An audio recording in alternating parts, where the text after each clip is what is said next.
জাতীয় থেকে আন্তর্জাতিক, প্রান্তিক, জনপদ থেকে নগর, চারপাশে ঠিক কি ঘটছে এই মুহূর্তে তা নিয়েই এখন চারদিক। আপনার সঙ্গে আছি আমি মাঝার মাহবুব। শুক্রবার সকাল থেকে দুপুর পর্যন্ত ভারী বৃষ্টিতে ব্যাপক জলাবদ্ধতায় চরম ভোগান্তি পোহাতে হয়েছে নগরবাসীকে। এ সময় পানি নিষ্কাশনের চেষ্টা করে সিটি কর্পোরেশন ও ট্রাফিক পুলিশ। আষাঢ়ে ভারী বৃষ্টিতে এদিন মতিঝিল, শাহজাহানপুর, মালিবাগ, মৌচাক, শেওড়াপাড়া, কারওয়ান বাজার সহ বিভিন্ন এলাকায় পানিতে তলিয়ে যায়। কোথাও হাঁটু পানি, কোথাও কোমর পানিতে ডুবে যায়। সড়কে এ সময় অনেক যানবাহন বিকল হয়ে পড়ে, দুর্ভোগে পড়েন সাধারণ মানুষ। এছাড়া ভাঙাচোরা ও খানাখন্দে ভরা সড়কগুলোতে বেশি বিপদে পড়তে হয়েছে নাগরিকদের। রাজধানীর মিন্টু রোডে গাছ ভেঙে পড়ে ঘণ্টাখানেকের জন্য সড়কে যান চলাচল বন্ধ ছিল। কি যে অবস্থা, ওই যে একটা গাড়ি বন্ধ হয়ে গেছে, আমাদের সব কিছু অচল হয়ে গেছে, যে রাস্তার যানজট সৃষ্টি হয়ে গেছে, ড্রেনেজ ব্যবস্থা ভালো নাই, গাড়ি ঘোড়ার অবস্থা পানি বেঁধে রয়েছে, গাড়িগুলো সব বন্ধ হয়ে রয়েছে, আমরা মাল নিয়ে যাইতে পারতেছি না। গাড়ি বাসতেছে, একটা প্রাইভেট কার দেখলাম, ওরা আসছে, আমরা না করছি আসার জন্য, কিন্তু আসার পরে দেখি যে গাড়ি নিজে নিজে বাসতেছে। আমার ওয়াইফের পরীক্ষা ছিল তো মাস্টার্সের, তো ওদের নিয়ে একসাথে ছিলাম। এখন যে কোনো দিক দিয়ে তো যাওয়া লাগবে, তো হঠাৎ করে গাড়ি ভেসে যায়, এখন এই অবস্থায় আছে। রাজধানীতে টানা বৃষ্টিতে পানিবন্দী নিউ মার্কেট সহ রাজধানীর অনেক মার্কেট, বিভিন্ন সড়ক ও গলির দোকানপাট, এতে ব্যাপক ক্ষয়ক্ষতির আশঙ্কা ব্যবসায়ীদের। শুক্রবার ভোর থেকে মুষলধারে বৃষ্টিতে জলাবদ্ধতার সৃষ্টি হয়েছিল নগরীর বেশিরভাগ জায়গায়। তাতে সড়ক থেকে নিচু স্থানের মার্কেটগুলোতে ঢুকে পড়েছে পানি, তলিয়ে গেছে ফুটপাত। দোকানে পানি প্রবেশ করায় মালামাল সরিয়ে নিচ্ছেন কেউ কেউ। জিনিসপত্র ভিজে যাওয়ায় ও বেচাকেনা বন্ধ থাকায় ক্ষতির মুখে পড়েছেন ক্ষুদ্র ও মাঝারি ব্যবসায়ীরা।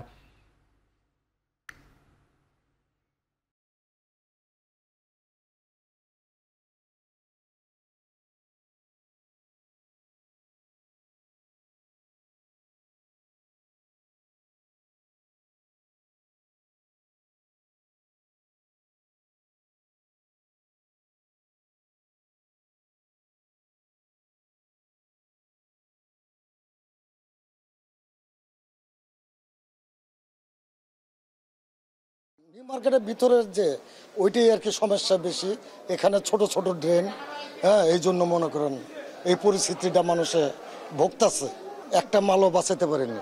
কারণ আমাদের পানি এখন তো নামেনি, আমরা চেষ্টা করে যাচ্ছি যতটুকু আমাদের মালামাল সেভ করা যায়।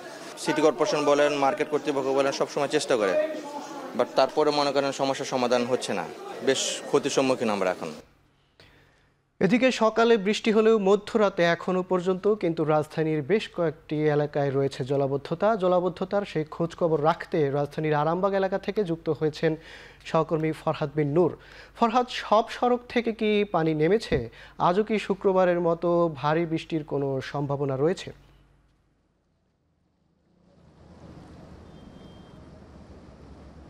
মাঝার মাহবুব, আবহাওয়া অধিদপ্তরের সঙ্গে কথা বলে আমরা যেটি জেনেছি যে এই যে বৃষ্টিটি গতদিন হয়ে গেল, সে বৃষ্টি কিন্তু আজকেও অর্থাৎ শনিবারেও কিন্তু সেই বৃষ্টিটি থাকতে পারে, এবং আবহাওয়া অধিদপ্তর যেটি জানিয়েছে যে সেই বৃষ্টিটি কিন্তু মাঝারি থেকে ভারী বৃষ্টিপাত সেদিন হতে পারে। এবং আরেকটি বিষয় জানাতে চাই যে এই যে আমরা এখন আরামবাগে রয়েছে, মতিঝিল থেকে শুরু করে আরামবাগ হয়ে পল্টন হয়ে কাকরাইল মোড় পর্যন্ত আসলে কিন্তু আমরা দেখছি যে এরকম জলাবদ্ধতা এখনও রয়েছে, এবং এই জলাবদ্ধতাটা আসলে কখন নাগাদ এই পানিটা আসলে পুরোপুরি আসলে নেমে যাবে বা নিষ্কাশন করা সম্ভব হবে সেটি কিন্তু এখন একেবারেই বলা যাচ্ছে না। এবং আমরা যদি দেখাই যে আপনি নিশ্চয়ই দেখতে পাবেন যে এখানে আসলে এই যে হাঁটুর উপরেও আসলে কিন্তু অনেক বেশি পরিমাণ কিছুটা কমেছে, তবে যতটুকু কমেছে ততটুকু কিন্তু মানুষের ভোগান্তি আসলে কমছে না। এই জলজট কিন্তু যানজট তৈরি করেছে, এবং আমরা দেখেছি যে এখন রাস্তাঘাটে কিন্তু এখন বিভিন্ন ট্রাক এবং বিভিন্ন বাস কিন্তু এই সড়ক দিয়ে যাওয়া আসা করছে, সেগুলোতেও কিন্তু যেতে বেশ বেগ পেতে হচ্ছে, এবং সাধারণ মানুষ বিশেষ করে যারা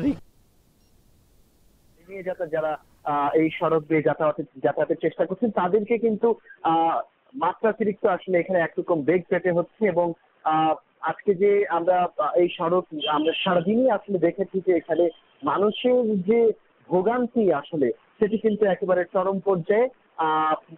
যেহেতু আজকে আমরা জানি যে সাপ্তাহিক ছুটির দিন শুক্রবার ছিল, অর্থাৎ ছুটির দিন শুক্রবার থাকার কারণে কিন্তু স্কুল কলেজ বিশ্ববিদ্যালয় বা এদের যে শিক্ষক শিক্ষার্থীদের যে ব্যাপারটি ছিল তারা হয়তো বের হয়নি বা অফিসের কোনো বিষয় ছিল না, অফিস বন্ধ থাকার কারণে। কিন্তু জনজীবনের জন্য মানুষের যে স্বাভাবিক চলাচলের জন্য যে যতটুকু প্রয়োজন যারা বের হয়েছেন তাদেরকে কিন্তু চরম ভোগান্তি পোহাতে হয়েছে এই সড়ক দিয়ে যারা যাতায়াত করেছেন। এবং আরেকটি বিষয় একটু বলতে হয় যে আমরা সাধারণ মানুষের সঙ্গে কথা বলেছি, অর্থাৎ এখানের এই সড়কের আশপাশে যারা থাকেন, যারা ব্যবসা করেন তাদের সঙ্গে কথা বলেছি। তারা বলছেন যে এখানকার যে ম্যানহোল গুলো রয়েছে, ম্যানহোলের যে ঘাটটাগুলো রয়েছে সেই ঘাটটাগুলোতে পর্যাপ্ত পানি দ্রুত সময়ের মধ্যে এই পাশ দিয়ে আসতে যেতে পারছে না, অর্থাৎ পানি নিষ্কাশনের যে ত্রুটি, প্রক্রিয়াগত ত্রুটি সেটি এখানে আছে বলেই আসলে এখানে পানিটা দ্রুত নেমে যাচ্ছে। এটি কিন্তু এখানকার ব্যবসায়ীরা কিংবা এখানে আশপাশে যারা থাকেন তাদের আসলে দাবি। তো তারা দাবি করছেন যে সিটি কর্পোরেশন যেন দ্রুত এটির ব্যাপারে পদক্ষেপ নেয়, যেহেতু এই সড়কে একটুতেই আসলে জলাবদ্ধতার সৃষ্টি হয়। সেক্ষেত্রে গতদিন আসলে যেভাবে বৃষ্টিপাতের পরিমাণ ছিল, অর্থাৎ 6 ঘন্টায় আসলে 120 মিলিমিটার যে বৃষ্টিপাতের রেকর্ড করা হয়েছে, সেখানে কিন্তু এ ধরনের বৃষ্টিপাতে কিন্তু এটি অনেক বেশি আসলে জলাবদ্ধতার এখানে সৃষ্টি হয় এবং এটি এই জলাবদ্ধতাকে কিন্তু এই পানিটা কিন্তু নামিয়ে যেতেও কিন্তু অনেক সময় লাগে। সেক্ষেত্রে বিশেষ করে এই যে আষাঢ় শ্রাবণ মাসে, এই আষাঢ় শ্রাবণ মাসে যেন আষাঢ় শ্রাবণ মাসের কথা মাথায় রেখে সিটি কর্পোরেশন যেন এখানে এই সড়কের ব্যাপারে স্থায়ী কোনো পদক্ষেপ নেয় এখানকার জলাবদ্ধতা দ্রুত নিরসনের ব্যাপারে, সেই ব্যাপারে কিন্তু এখানকার সাধারণ মানুষ আজকে বলছেন। আমরা আরেকটি বিষয় যদি একটু বলতে চাই মাহমুদ, সেটি হচ্ছে যে এখানে এই সড়কের আশপাশে যাদের ব্যবসা রয়েছে, যাদের দোকানপাট রয়েছে, তাদের অনেকের দোকানে কিন্তু আমরা দেখেছি যে বৃষ্টির পানি আসলে দোকানের ভেতরে ঢুকে গিয়ে অনেকের মালামাল আসলে মালামাল নষ্ট হয়ে গেছে। এবং আরেকটি বিষয় হচ্ছে যে আমরা দেখেছি যে এই সড়কের আশপাশে যেসব বিভিন্ন ভবন রয়েছে, সেই ভবনের যে বেসমেন্ট বা আন্ডারগ্রাউন্ড যেখানে আসলে গাড়ি পার্কিং এর যে জায়গাগুলো, সেই জায়গাগুলোতে পর্যন্ত কিন্তু একেবারে রাস্তা বরাবর আসলে পানি ভরে গেছে। আমরা দেখেছি যে যেসব ভবন মালিকরা রয়েছেন, ভবন মালিকরা কিন্তু ব্যক্তিগত উদ্যোগে সেসব পানি নিষ্কাশনের কিন্তু চেষ্টা করেছেন আমরা দেখেছি। এবং এখানে আরেকটা বিষয় বলতেই হয়, আজকে যেহেতু সকাল থেকে বৃষ্টি ছিল, সেই বৃষ্টির কারণে কিন্তু এই আশপাশের সড়কে যাদের ব্যবসা বাণিজ্য বা দোকানপাট রয়েছে তারা তো কোনোভাবে সেগুলো খুলতে পারেনি, অর্থাৎ তাদের আজকে একদিনের জন্য তাদের ব্যবসা বাণিজ্য সেখানে হয়নি। এবং আরেকটা বিষয় বলতে হয়, যেহেতু আবহাওয়া অধিদপ্তর শনিবারের জন্য বলা হয়েছে যে সেদিনও আসলে ভারী বৃষ্টিপাত হওয়ার একটা পূর্বাভাস দিয়েছে। সে ভারী বৃষ্টিপাত যদি এদিনও হয় তাহলে কিন্তু এই সড়কের যে ভোগান্তি, সেই ভোগান্তি কিন্তু থেকেই যাবে। তো সেজন্য কিন্তু সিটি কর্পোরেশনের পক্ষ থেকে যেন দ্রুততম সময়ের মধ্যে এখানকার পানি নিষ্কাশনের জন্য পদক্ষেপ নেওয়া হয়, সে ব্যাপারে কিন্তু সকলের এখানে এখানকার যে পথচারী কিংবা যে ব্যবসায়ীরা বা স্থানীয় যারা এখানে রয়েছেন তাদের কিন্তু দাবি যেন সিটি কর্পোরেশনের পক্ষ থেকে দ্রুত পানি নিষ্কাশনের ব্যবস্থা করা হয়। কারণ আমরা দেখছি যে দীর্ঘ সময় সারা দিন চলে যাচ্ছে, এখন রাত পেরিয়ে গেছে, এখনো কিন্তু আমরা দেখছি যে গুড়ি গুড়ি বৃষ্টি পড়ছে এখানে। তারপরেও কিন্তু এইভাবে যদি গুড়ি গুড়ি বৃষ্টি পড়তে থাকে বা আরো যদি বৃষ্টির পরিমাণটা বেড়ে যায় তাহলে কিন্তু এখানে এখন যে জলাবদ্ধতাটা রয়েছে সেই জলাবদ্ধতার পরিমাণটা কিন্তু আরো বেড়ে যাওয়ার সম্ভাবনা রয়েছে। সুতরাং এখানে আমরা দেখছি যে এই সড়ক দিয়ে আসলে অনেক বেশি আসলে রাজধানীবাসীকে চলাচল করতে হয়। সেক্ষেত্রে এই সড়কের পানি যদি এভাবে করে এই জলাবদ্ধতাটা যদি এখানে থেকে যায় তাহলে কিন্তু জনদুর্ভোগ আরো বাড়বে, অর্থাৎ শনিবার যে দিনটি, শনিবারেও কিন্তু মানুষের দুর্ভোগটা বাড়তে পারে। সুতরাং এখানে এটি যত তাড়াতাড়ি সম্ভব এখানকার জলাবদ্ধতা নিরসনের জন্য কর্তৃপক্ষকে পদক্ষেপ নেওয়ার ব্যাপারে কিন্তু সবাই বলছেন এখানে। এবং আরেকটি বিষয় একটু বলতে হয় যে আমরা কিন্তু এখানে যে সব দোকানদার রয়েছেন তাদের সঙ্গেও কথা বলেছি, তারা কিন্তু অভিযোগ করছেন যে এই সড়কে নিয়মিতই আসলে এইভাবে করে যখন বৃষ্টিপাত হয়, বৃষ্টিপাতের পরিমাণটা যদি একটু বেশি হয় তখনই কিন্তু এখানে একটা জলাবদ্ধতার সৃষ্টি হয়, যেহেতু এই জায়গাটা একটু নিচু জায়গা। আর সেক্ষেত্রে সেইভাবে কিন্তু পদক্ষেপ নেই বলেই হচ্ছে এখানকার সাধারণ মানুষ। এবং আমরা আরেকটা বিষয় দেখেছি, আমরা কিন্তু আজকে দেখছিলাম যে আমরা দুপুরের পর থেকে এই সড়কে অবস্থান করছি এবং দেখার চেষ্টা করেছি যে সিটি কর্পোরেশনের পক্ষ থেকে পানি নিষ্কাশনের ব্যাপারে কোনো প্রকার পদক্ষেপ নেওয়া হয়েছে কিনা। এবং আমরা কিন্তু সেরকম পদক্ষেপ আসলে যতক্ষণ আমরা এখানে ছিলাম ততক্ষণ কিন্তু আমরা এখানে কোনো পদক্ষেপ আমরা নিতে দেখিনি। এবং আমরা যদি বলতে হয় যে এখানে হাঁটুর উপরে আসলে এখন পানি রয়েছে এবং কোথাও কোথাও তার চেয়ে বেশি পানি রয়েছে। এবং আরেকটা বিষয় যদি আমরা বলি, আমরা আমরা সন্ধ্যার দিকে ছিলাম কাকরাইল মোড়ের দিকে, আমরা সেখানে দেখেছি যে পানি কিছুটা কম ছিল এবং সেখানে সন্ধ্যা নাগাদ হতে হতে সেখানে কিন্তু পানির পরিমাণটা আরো বেশি বেড়ে গিয়েছে। অর্থাৎ আমরা দেখছি যে ম্যানহোল থেকে যে ম্যানহোল দিকে পানি চলে যাওয়ার কথা ছিল সেই ম্যানহোল দিয়ে আরো পানি আরো উপর দিকে উঠছে, এরকম আমরা কিন্তু দেখেছি। তো এরকম পরিস্থিতিতে আসলে এই সড়ক দিয়ে যাদেরকে চলাচল করতে হয় নিয়মিত, এবং এখানে যারা আবাসিক বা অনাবাসিক বিভিন্ন যারা রয়েছেন, এবং এখানে কিন্তু বিভিন্ন রকমের প্রতিষ্ঠান রয়েছে, অফিস রয়েছে, সেইগুলোতে যারা কর্মক্ষেত্রে যারা যাবেন তাদেরকে কিন্তু বেশ ভোগান্তি পোহাতে হবে। এবং আজকে যে কিন্তু অনেকে আসলে ভোগান্তিটা চোখে পড়েনি, তো সেই ভোগান্তিটা কিন্তু চোখে পড়বে যদি অফিসের দিন আসলে এরকম এখানে জলাবদ্ধতা থেকে যায়। তাহলে এখন যেটি বিষয় একটু বলতে হয় সেটি হচ্ছে যে এই জলাবদ্ধতাটা দ্রুত নিরসন করা না গেলে শনিবারে কিন্তু যাদের অফিস থাকবে তাদেরকে কিন্তু ভোগান্তিতে পড়তে হবে এবং এই সড়ক দিয়ে যারা চলাচল করবে তাদেরকেও কিন্তু ভোগান্তিতে পড়তে হবে। সুতরাং ভোগান্তি কমাতে সিটি কর্পোরেশনকে দ্রুত ব্যবস্থা নেওয়ার কথা কিন্তু এখানকার লোকজন বলছেন। তো মাঝে মাহবুব, এই ছিল আমার কাছে জলাবদ্ধতার সবশেষ খবর। রাজধানীর আরামবাগ থেকে জলাবদ্ধতা, জনভোগান্তি এবং তা নিরসনে সিটি কর্পোরেশন কোনো খোঁজ খবর নিচ্ছে কিনা সে খবর জানাচ্ছিলেন সহকর্মী ফরহাদ বিন নূর। এদিকে আবহাওয়া অফিস জানিয়েছে সকাল থেকে দুপুর 2টা পর্যন্ত রাজধানীর 120 মিলিমিটার বৃষ্টি রেকর্ড হয়েছে। রাজধানীতে মৌসুমি বায়ু শক্তিশালী হওয়ায় এই বৃষ্টিপাত বলে জানিয়েছে আবহাওয়া অফিস।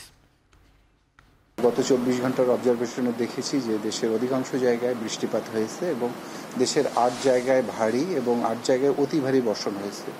এর মধ্যে উল্লেখযোগ্য পরিমাণ হচ্ছে কক্সবাজারে 309 মিলিমিটার এবং সন্দ্বীপে 219 মিলিমিটার। এবং এই ধারাটা আজকেও অব্যাহত থাকবে এবং আগামীকাল থেকে বৃষ্টিপাতের প্রবণতাটা কমে যাবে। সিলেটে বন্যা পরিস্থিতি কিছুটা উন্নতি হলেও বৈরী আবহাওয়া ও টানা বৃষ্টিপাতে আবারও শহরে তৈরি হয়েছে জলাবদ্ধতা। নগরীর যতরপুর, মেন্দিবাগ ও উপশহরের কয়েকটি স্থানে জলাবদ্ধতায় ভোগান্তিতে পড়েন স্থানীয়রা। এদিকে সুরমা, কুশিয়ারা নদীর পানি বিপদসীমার ওপর দিয়ে বইছে। এদিকে দ্বিতীয় দফা বন্যার রেশ না কাটতেই ভারী বৃষ্টি ও পাহাড়ি ঢলের পানিতে সুনামগঞ্জে ফের বন্যার শঙ্কা তৈরি হয়েছে। ইতিমধ্যে ঢলের পানিতে পৌর শহরের নিম্নাঞ্চলের রাস্তাঘাট ডুবে গেছে, এতে আবারও ভোগান্তিতে পড়েছেন কয়েক লাখ মানুষ। এদিকে রাত থেকে ভারী বৃষ্টিতে পানি ঢুকে পড়েছে গাজীপুর নগরীর বিভিন্ন সড়ক, অলিগলি ও বাজারে। এতে ভোগান্তিতে পড়েছে নগরবাসী। অধিকাংশ দোকানে পানি ঢুকে পড়ায় নষ্ট হয়েছে মালামাল। আমরা এরকম পানির মাঝে আটি আমরা অনেক রোগও হয়ে যায় পাওয়ার মাঝে ফুরি বুঝছেন না। আর এই পানি অনেক সমস্যা করে, আর ব্যবসাও তো একবারে লটো। মানে আতঙ্ক, মানে প্রচুর আতঙ্ক। বারবার বৃষ্টি হচ্ছে, বারবার বন্যা হচ্ছে। দেখেন আমি হসপিটালে যাব, রাতকে মনে করেন 12টার দিকে ওষুধ আনছি, এখন আবার বন্যা হয়ে গেছে। কষ্ট তো সব, গরিব মানুষ বেশিরভাগ আছে, এরা খাইতে পারেন না, চাইতেও পারেন না, তারা তো খুব অসহায় আছে। 10 মিনিট 20 মিনিট এরকম বৃষ্টি হলে জলাবদ্ধতা সৃষ্টি হয়, প্লাস এই যে পানি সরতে যায় না, 1 ঘন্টা 1.5 ঘন্টা 2 ঘন্টা সারাদিনও লেগে যায় পানি সরতে। অনেক সময় রিক্সা নিয়ে গাদ্দায় পড়ে জায়গা, অনেক রোগী নিয়ে গাদ্দায় পড়ে জায়গা। সিরাজগঞ্জ ও জামালপুরে ফের বাড়ছে যমুনা নদীর পানি। পানি বৃদ্ধি অব্যাহত থাকায় সার্বিক বন্যা পরিস্থিতির অবনতির দিকে যাচ্ছে। খাবার ও বিশুদ্ধ পানির সংকট তীব্র আকার ধারণ করছে।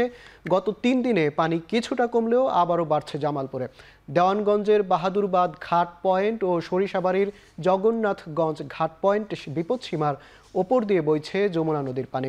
এখনও পানিবন্দী অবস্থায় দিন পার করছেন 5 উপজেলার 3 লাখের বেশি মানুষ। পানি ঢোকায় নতুন করে প্লাবিত হচ্ছে অনেক এলাকা। সিরাজগঞ্জে আবারও যমুনা নদীর পানি বাড়ায় নতুন নতুন এলাকা প্লাবিত হওয়ার শঙ্কা তৈরি হয়েছে। জেলার 5 উপজেলায় পানিবন্দী কমপক্ষে 30,000 মানুষ। এদিকে কুড়িগ্রামে প্রায় 2 সপ্তাহ ধরে জেলার 1.5 লাখ মানুষের দুর্ভোগের শেষ নেই। সবথেকে বেশি ক্ষতির মুখে কৃষকরা। এদিকে ফরিদপুরে পদ্মার পানি গোয়ালন্দ পয়েন্টে চলতি মৌসুমের প্রথমবারের মতো বিপদসীমা অতিক্রম করেছে। এতে জেলার 4টি উপজেলার 9টি ইউনিয়নের নিম্নাঞ্চলে পানি প্রবেশ করেছে, তলিয়ে গেছে ফসলি জমি।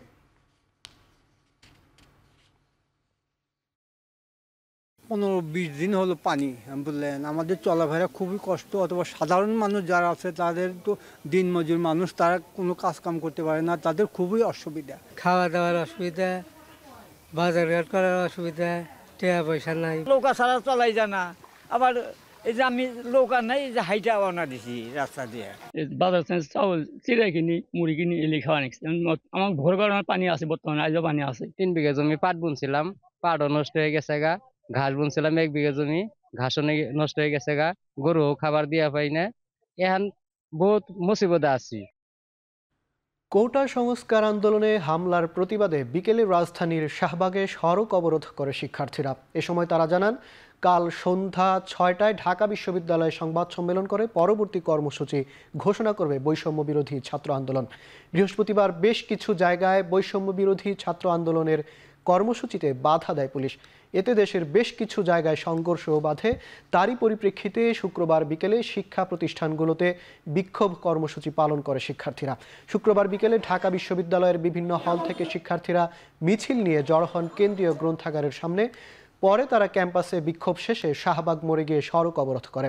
এ সময় ঢাকা কলেজের শিক্ষার্থীরা ওই আন্দোলনে অংশ নেয়। শাহবাগ মোড় অবরোধে প্রায় ঘণ্টাখানেক যানবাহন চলাচল বন্ধ হয়ে পড়ে।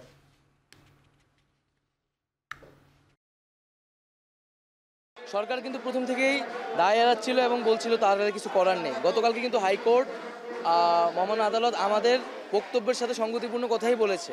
আমরা সেই বক্তব্যকে স্বাগত জানিয়েছি। চাকরির জন্য আমাদের মানে কি প্রতিযোগীর অভাব না হয় এবং সেখানে যদি আপনার কোটাটা থাকে, তাহলে আমাদের মতো এই যে কৃষকের সন্তানরা আমরা কি করে খাবো? আমরা কোটা সংস্কার চাচ্ছি, আমরা বাতিল না। এবং আমাদের কথা একেবারেই পরিষ্কার, প্রথম থেকে 20তম গ্রেডে কোটা যৌক্তিকভাবে সংস্কার করা হবে। আমাদের সকল বিশ্ববিদ্যালয় ও জেলায় জেলায় অনলাইন অফলাইন প্রতিনিধি বৈঠক হবে এবং বিকাল 6টায় আমরা আমাদের পরবর্তী কঠোর কর্মসূচি নিয়ে একটি প্রেস ব্রিফিং করব। এদিকে বিকেলে সারা দেশে আন্দোলনরত শিক্ষার্থীদের উপর হামলার প্রতিবাদে ক্যাম্পাসে বিক্ষোভ মিছিল করেছে জগন্নাথ বিশ্ববিদ্যালয়ের শিক্ষার্থীরা। এ সময় জড়িতদের বিচারের দাবি সহ কোটা বাতিলের 1 দফা দাবি জানান তারা। বিকেল 4টার দিকে বিশ্ববিদ্যালয়ের সমাজ বিজ্ঞান অনুষদের সামনে কাঁঠালতলায় কোটা বিরোধী বিক্ষোভ মিছিলে অংশ নিতে জড়ো হয় বৈষম্য বিরোধী ছাত্র আন্দোলনের শিক্ষার্থীরা। 4:30টার দিকে মিছিল নিয়ে পুরো ক্যাম্পাস প্রদক্ষিণ করে তারা পরে বিশ্ববিদ্যালয়ের প্রধান ফটকের সামনে অবস্থান কর্মসূচি পালন করেন। এ সময় বৈষম্য বিরোধী ছাত্র আন্দোলনের শিক্ষার্থীরা বলেন, তাদের মূল দাবি নির্বাহী বিভাগের কাছে। কোটা বাতিলে লিখিত প্রজ্ঞাপন পেলেই আন্দোলনের মাঠ ছেড়ে ক্লাসরুমে ফিরবেন তারা। কোটা বিরোধী আন্দোলনে দেশের মানুষ তাদের পাশে আছে বলেও দাবি করেন শিক্ষার্থীরা।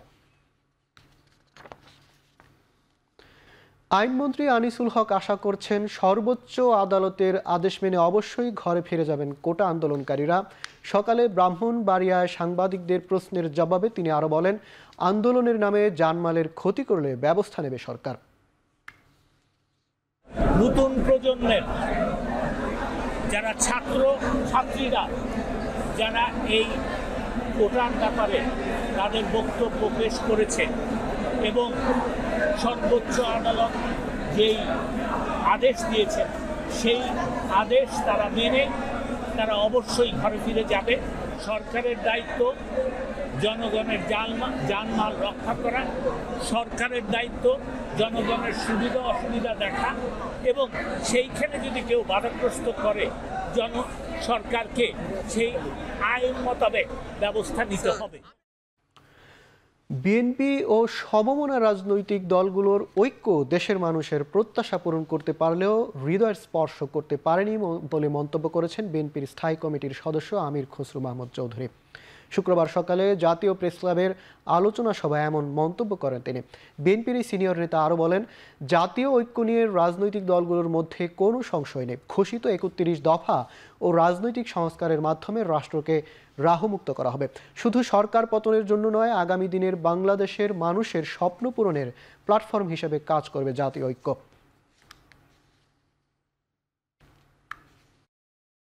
আগামী দিনে বাংলাদেশের মানুষের হৃদয়ে যে পরিবর্তনের যে প্রত্যাশা, সেই প্রত্যাশা তুলে ধরতে পেরেছে কিনা। আমি মনে করি ৩১ দফা বিশদভাবে সেই কাজটি করতে পেরেছে, তবে যেটা করতে পারি নাই এটাও স্বীকার করতে হবে। ৩১ দফা বাংলাদেশের মানুষের হৃদয়কে আমরা টাচ করাতে পারি। এখন চারদিকে নিচ্ছি ছোট্ট একটা বিরতি, ফিরছি একটু পরে।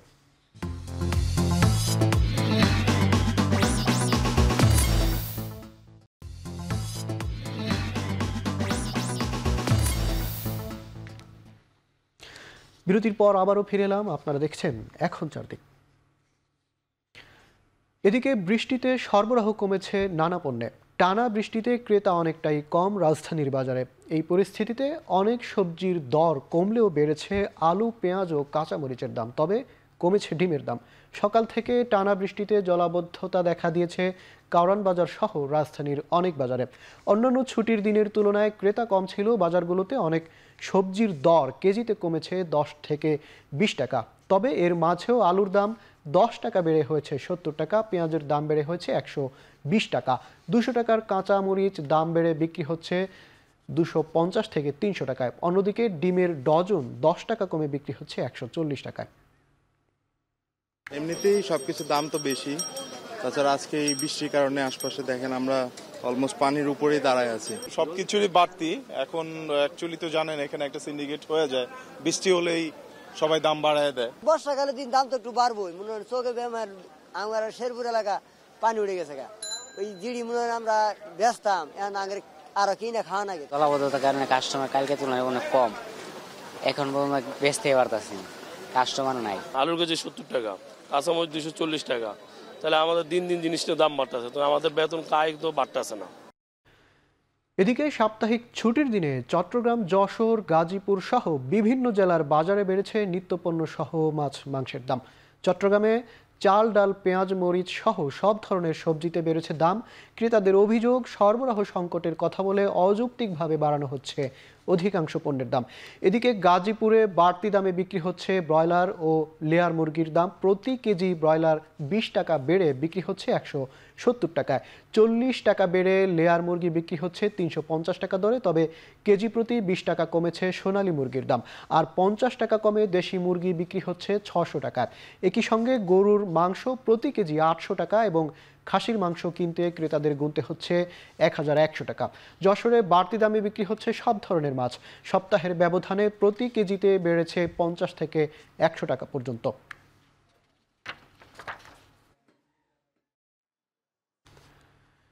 এদিকে বগুড়ায় আবারও বেড়েছে পেঁয়াজের দাম, সাথে চড়া আদা ও রসুন। খুচরা বাজারে পেঁয়াজ বিক্রি হচ্ছে 115 থেকে 120 টাকায়। একইভাবে রসুন ও আদা বিক্রি হচ্ছে 220 ও 260 টাকা কেজি দরে।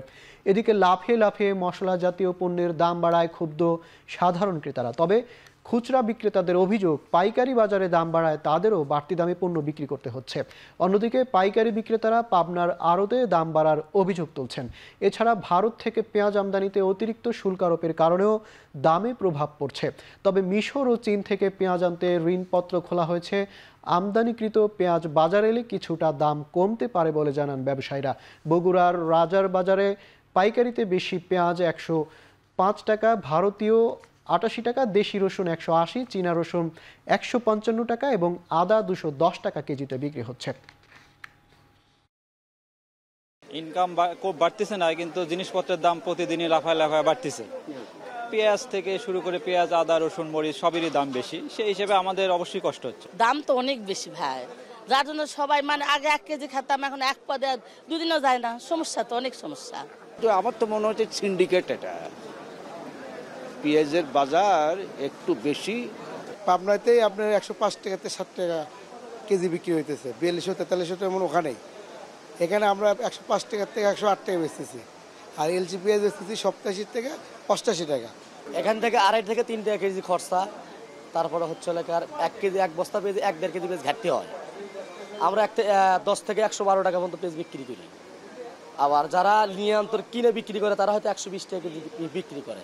দেশির যেটা দেশি রসুন ওইটা 220 টাকা খুচরা বিক্রি হচ্ছে, আর আদা বিক্রি হচ্ছে 240 থেকে 260 টাকা কেজি। পেঁয়াজ বিক্রি হচ্ছে ওই 100 থেকে 115 টাকা সর্বোচ্চ বাজার। রসুন বিক্রি হচ্ছে 220 দেশিটা, আর ইন্ডিয়ানগুলো বিক্রি হচ্ছে 160, 180, আদা সর্বোচ্চ 240, সর্বোচ্চ 260 বিক্রি হচ্ছে। 115 থেকে 120 টাকা কেজি খুচরা বাজারে কেনা হচ্ছে। আপনার মনে করেন 8 টাকা, 10 টাকা, 12 টাকা বস্তা কাটা হচ্ছে। ভরা মৌসুমেও ভোলার মেঘনা নদীতে চলছে ইলিশের হাহাকার। দিনভর জাল ফেললেও মিলছে না কাঙ্ক্ষিত ইলিশ। তারপরও ইলিশের আশায় প্রতিদিন নৌকা, ট্রলার ও জাল নিয়ে নদীতে ছুটছেন জেলেরা। ভোলার মেঘনা তেঁতুলিয়া নদীতে জেলেদের জালে ইলিশ ধরা না পড়ায় বাজারে কমছে ইলিশের সরবরাহ। ছুটির দিনে ক্রেতাদের ভিড় থাকলেও বাজারে মিলছে না পর্যাপ্ত ইলিশ, যাতে বেড়েছে দাম।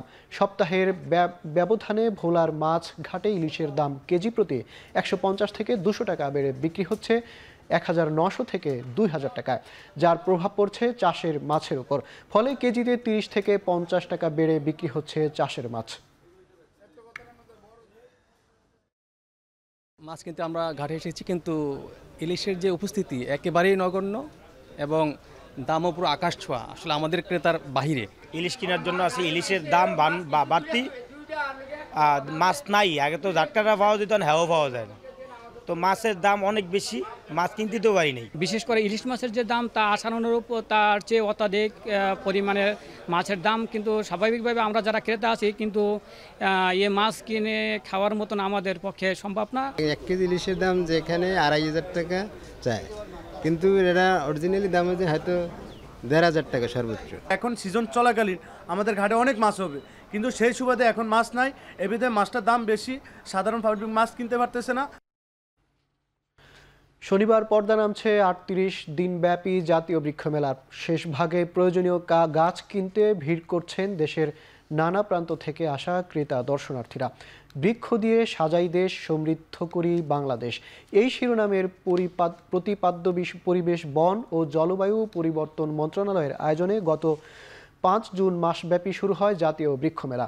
121টি স্টলের মাধ্যমে সরকারি বেসরকারি 80টি প্রতিষ্ঠান ও নার্সারি এবারের মেলায় অংশ নেয়। পাওয়া যাচ্ছে দেশি বিদেশি 2 শতাধিক প্রজাতির ফলজ, বনজ ও শোভাবর্ধক গাছ। বিক্রেতারা জানান গত বছরের চেয়ে এবার বিক্রি বেশি।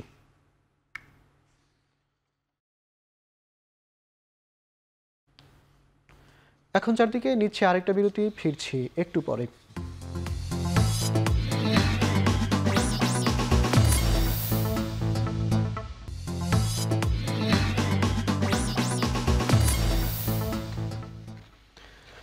সংসদে আস্থা, বিরতির পর আবারও ফিরে এলাম, আপনারা দেখছেন এখন চারদিক। সংসদে আস্থা ভোটে হেরে ক্ষমতাচ্যুত হয়েছেন নেপালের প্রধানমন্ত্রী পুষ্পকমল দহল। প্রায় 19 মাস ধরে ক্ষমতায় ছিল তার দল। গত 3 জুলাই তার সরকারের উপর থেকে সমর্থন প্রত্যাহার করে নেয় জোটের সবচেয়ে বড় দল ইউএমএল। ফলে সংবিধান অনুযায়ী বাধ্য হয় পুষ্পকে সংসদে আস্থা ভোটের আয়োজন করতে হয়।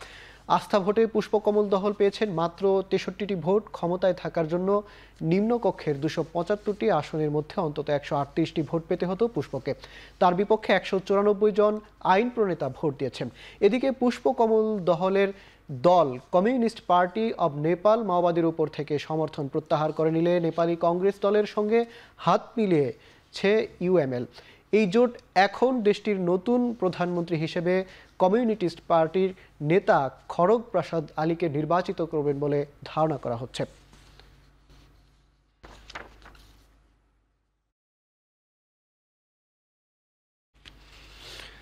ইমরান খানের দল পাকিস্তান তেহরিকে ইনসাফ দেশটির পার্লামেন্টে সংরক্ষিত 23টি আসন পাওয়ার যোগ্য বলে ঘোষণা দিয়েছেন দেশটির সুপ্রিম কোর্ট। শুক্রবার এক আদেশে পাকিস্তানের সর্বোচ্চ আদালত এ আদেশ দেন। আদেশটি পড়ে শোনানোর সময় প্রধান বিচারপতি কাজী ফায়েজ ঈসা বলেন, একটি রাজনৈতিক দল হিসেবে পিটিআই সংরক্ষিত আসন পাওয়ার যোগ্য।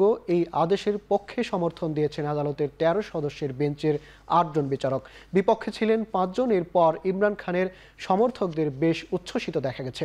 যদিও এর ফলে পার্লামেন্টে প্রধানমন্ত্রী শাহবাজ শরীফের জোট সরকারের সংখ্যাগরিষ্ঠতায় কোনো পরিবর্তন আসবে না, তবে পাকিস্তানের বর্তমান রাজনৈতিক প্রেক্ষাপটে পিটিআইকে এগিয়ে দেবে এবং দুর্বল জোট সরকারের কিছুটা চাপে পড়বে বলে মনে করা হচ্ছে।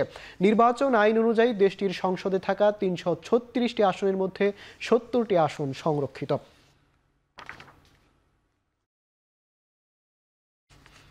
নেপালে ভয়াবহ ভূমিধসে সড়ক থেকে নদীতে পড়ে ভেসে গেছে 2টি যাত্রীবাহী বাস। নিখোঁজ অন্তত 62 জন আরোহী। স্থানীয় সময় শুক্রবার ভোররাত 3:30টার দিকে রাজধানী থেকে 100 কিলোমিটার দূরে চিতওয়ান জেলায় ঘটে এই দুর্ঘটনা। ত্রিশুলি নদীর শিমলতল পয়েন্টে ভেসে যায় বাস দুটি। পুলিশ জানিয়েছে ভেসে যাওয়া কাঠমান্ডুগামী বাসটিতে 24 জন আরোহী ছিলেন, অন্যটিতে ছিলেন 41 জন। বাসের জানালা থেকে লাফিয়ে পড়ে প্রাণে বেঁচেছেন 3 জন। ঘটনাস্থলে চলছে উদ্ধার কাজ। একই সড়কে কাছাকাছি সময়ে আরেকটি বাস দুর্ঘটনায় নিহত হন আরও একজন। মধ্য জুন থেকে বন্যা ভূমিধসে নেপালে প্রাণ গেছে 90 জনের বেশি মানুষ। ক্যালিফোর্নিয়ার দক্ষিণাঞ্চলে ভয়াবহ রূপ নিয়েছে দাবানল। এখন পর্যন্ত দাবানলে পুড়ে গেছে 2,20,000 একর এলাকা। সাধারণ সময়ের তুলনায় চলতি বছরে দাবানলে পরিমাণ 5 গুণ বেশি। চলতি বছর এখন পর্যন্ত 3,500 দাবানল রেকর্ড করা হয়েছে। দক্ষিণাঞ্চলে দাবানলে পড়েছে 2,700 একর এলাকা। দাবানল নিয়ন্ত্রণে কাজ করছে প্রায় 500 অগ্নি নির্বাপন কর্মী। যুক্তরাষ্ট্রের পশ্চিমাঞ্চলে দাবানল নিয়ে সাধারণ মানুষকে সতর্কবার্তা দেওয়া হয়েছে। ক্যালিফোর্নিয়া থেকে ওরেগন আর নেভাদা পর্যন্ত তীব্র তাপপ্রবাহ চলছে। ক্যালিফোর্নিয়ার গভর্নর বলেছেন, জলবায়ু পরিবর্তনে ভয়াবহ দাবানল দেখা দিয়েছে অঙ্গরাজ্যটিতে। বৃহস্পতিবার পর্যন্ত 6,30,00,000 মানুষের জন্য হিট অ্যালার্ট জারি করা হয়েছে।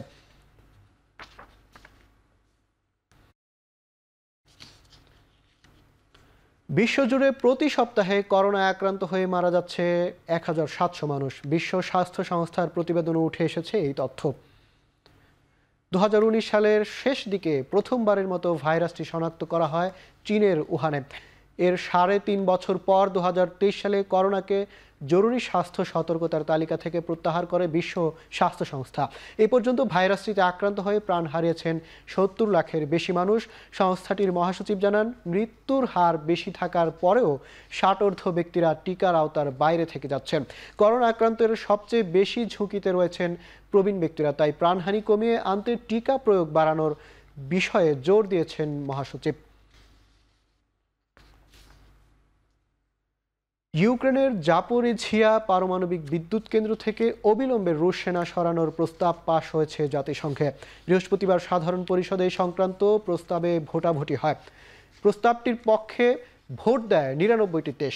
9টি দেশ ছিল প্রস্তাবের বিপক্ষে। বাংলাদেশ, ভারত ও পাকিস্তান সহ 99টি দেশ বিরত ছিল ভোটদান থেকে। প্রস্তাবে উল্লেখ করা হয়, অবিলম্বে জাপোরিঝিয়া থেকে সেনা প্রত্যাহার করতে হবে রাশিয়াকে। একই সঙ্গে বিদ্যুৎ কেন্দ্রের দায়িত্ব বুঝিয়ে দিতে হবে ইউক্রেনীয় কর্তৃপক্ষকে। 2022 সালে ইউক্রেনের সামরিক অভিযান শুরুর পরে ইউরোপের বৃহত্তম পারমাণবিক বিদ্যুৎ কেন্দ্র দখলে নেয় রাশিয়া। জাতিসংঘে পাশ হওয়া এই প্রস্তাবটির সমালোচনা করেছে মস্কো।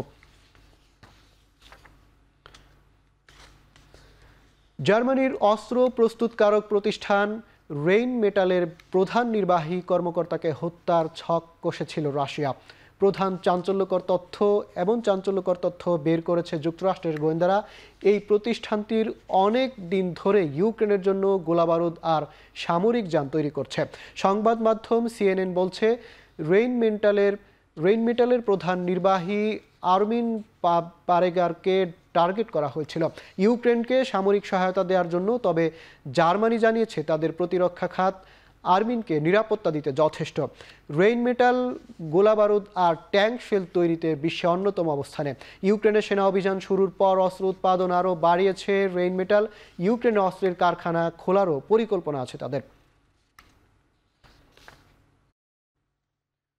2026 সালের শেষে চীনা প্রযুক্তির জায়ান্ট হুয়াওয়ে ও ZTE নির্মিত 5G'র সরঞ্জাম ব্যবহার বন্ধের ঘোষণা দিয়েছে জার্মানি।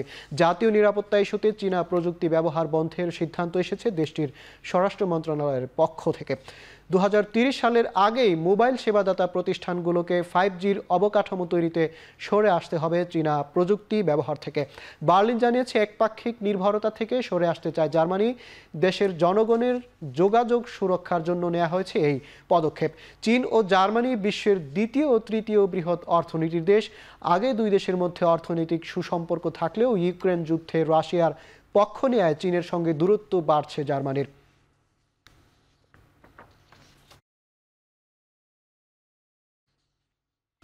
এখন চারদিকে নিচ্ছে আরেকটা বিরতি, ফিরছি একটু পরে।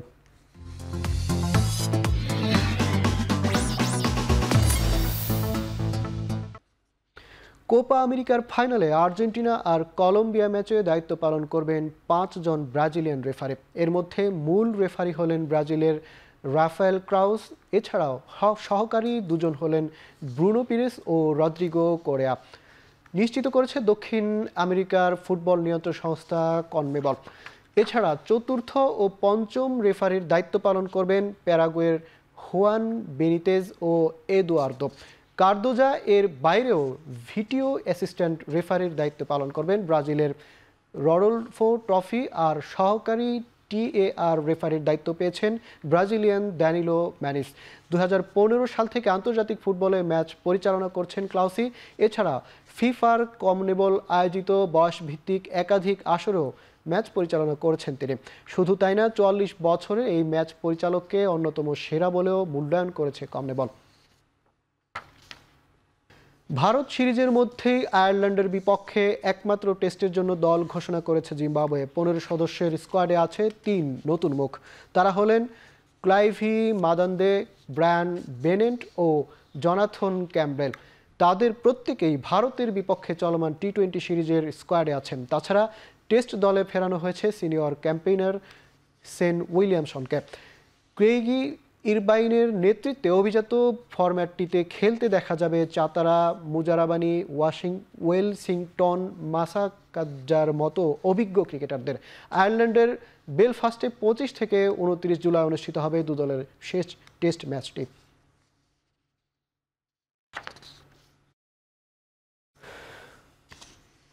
শেষ করছি এখন চারদিক। এখন টেলিভিশন ওয়েবসাইটে দেখতে ভিজিট করুন www.ekhon.tv। ফেসবুকে ভিজিট করুন facebook.com/tv.ekhon। ইউটিউবে ভিজিট করুন youtube.com/c/ekhon tv।